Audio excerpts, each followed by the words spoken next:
There are some words in Japanese that have a sound in them that is actually made by doubling a consonant.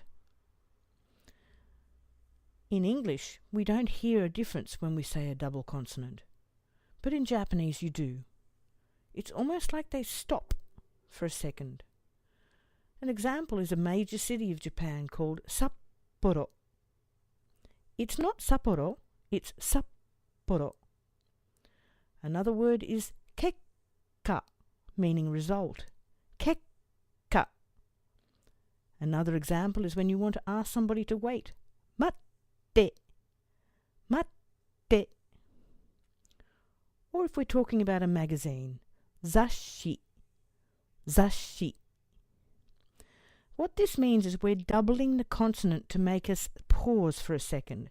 So in Sapporo, it's actually like a double P-O. Sapporo.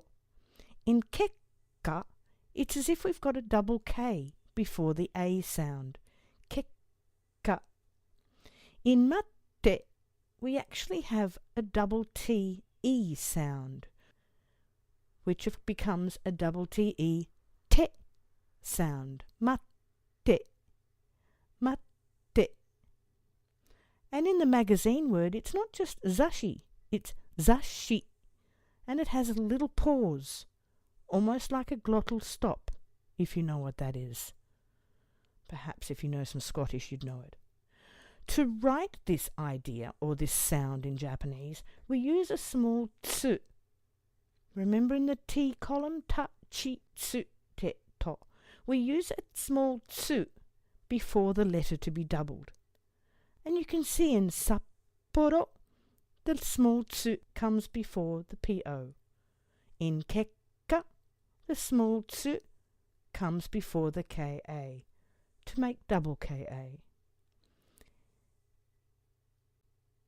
In matte, the small tsu comes before the te to make matte.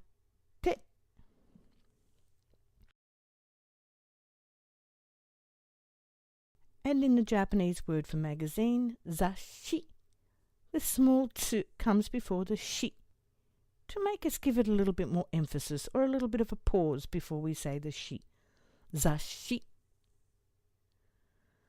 Let's have a look at some more words with this small tsu change for pronunciation, and it'll remind us how to write the Japanese words.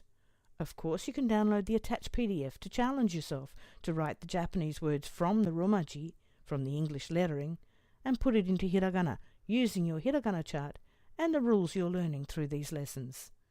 So some of the other words that have double consonants, like these ones in our example, are gakki. Gakki, meaning a musical instrument, particularly a traditional Japanese musical instrument. Bukka. Bukka, meaning the price of living. Teppan. Teppan, and I'm sure you've heard of teppanyaki. Zutto, indicating a long period of time. Zutto.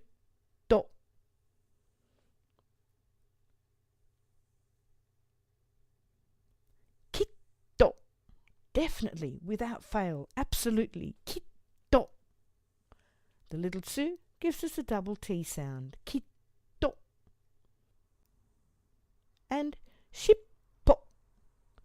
Shippo, being the tail of an animal. A cat's tail or a dog's tail. Shippo. The double P being caused by a small tsu. Well, that's all about double consonants. And hopefully you'll have a go at the PDF form attached to make sure you can write the hiragana as we learn how the rules work.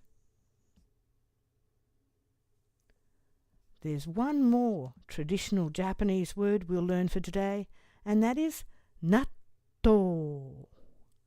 Natto is actually a Japanese bean. They're fermented beans. And I'd say for some people, it would be a very interesting experience to eat natto. It's very healthy, extremely good for you. I think it takes an acquired taste. Try it if you go to Japan. Natto.